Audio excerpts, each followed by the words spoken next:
Hello guys! Andito naman po yung ka-farmer. Magandang buhay po sa ating lahat. Welcome back sa akin pong YouTube channel, Farmer CQ TV. At ito po, today's video guys. Ito naman po tayo, tag-ulan. At marami naman po sa atin ang nagkakaroon ng udsipon. So ito po ang isa sa mga prevention natin at pwede rin gamot sa ating po mga cold and cough. Dahil po sa tag-ulan naman ngayon. Ito guys, yung ginagawa lang natin sa luya natin bago natin siya ilaga. Babrasin lang natin siya ng maigi at para hindi na natin gayatin. Dahil pag pinakuluan na natin yan, luto na rin yung bacteria niya, kung mayroon man siyang bacteria. At pwede na rin natin siyang inumin sa mapakuluan natin. So ayan guys, itong lemon at saka itong honey ang siyang pang mix natin dyan. So guys, short video lang tayo pakita ko lang sa inyo yung ating refreshment lang po ito. At marami na rin po akong beses na nakapag-upload ng ganitong may lemon, honey, and luya. So ito guys, pipiratin lang natin ito bago natin ilaga. Nabras na natin to, malinis na yan. So pipiratin lang niya para madali. Sayang din yung kanyang balat, meron din siyang halaga. At ito guys, yan ay napakadali lang na pang prevention natin. Our natural cold and cough prevention. Yan, ating pong luya, ating pong turmeric. So ito guys, ang ginagawa natin dito ay napakuluan natin ito. AM, PM po ang ginagawa natin dito sa pag-inom isang baso.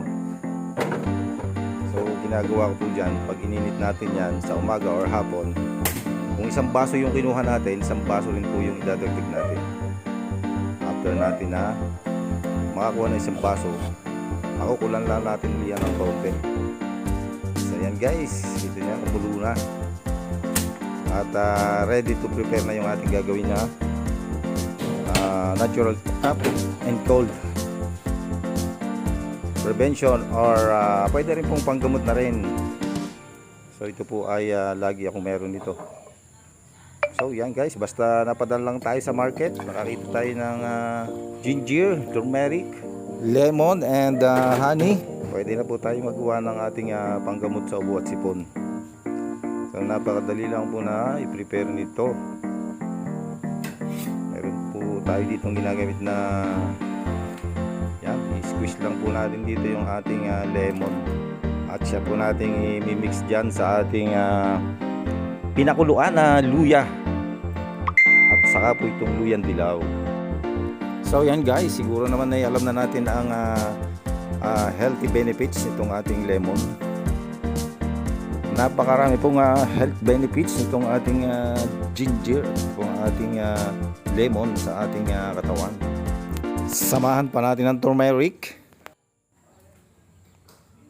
So yan ito guys, mix lang natin itong ating lemon juice sa ating nilagang turmeric and ginger.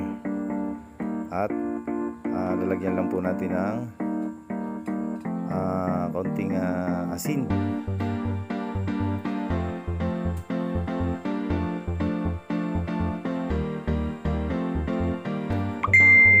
Asin lang pong ilalagay natin. At yan po ay ayon po sa aking pag-research ay nagpapaloob yan po ng plema. So lagyan lang po natin ng depende po sa atin, pwede po ang isang kutsara na honey or 2 kutsara. Depende po yan sa ating gustong lasa. Gusto natin medyo matamis. Okay guys, ready na. Salamat po sa inyong walang sawang suporta sa akin pong ginagawang video. Ito guys, try nyo ang aking cold and cough natural prevention. Maraming salamat po sa inyong walang sawang suporta sa akin pong YouTube channel. Maraming salamat po. God bless everyone.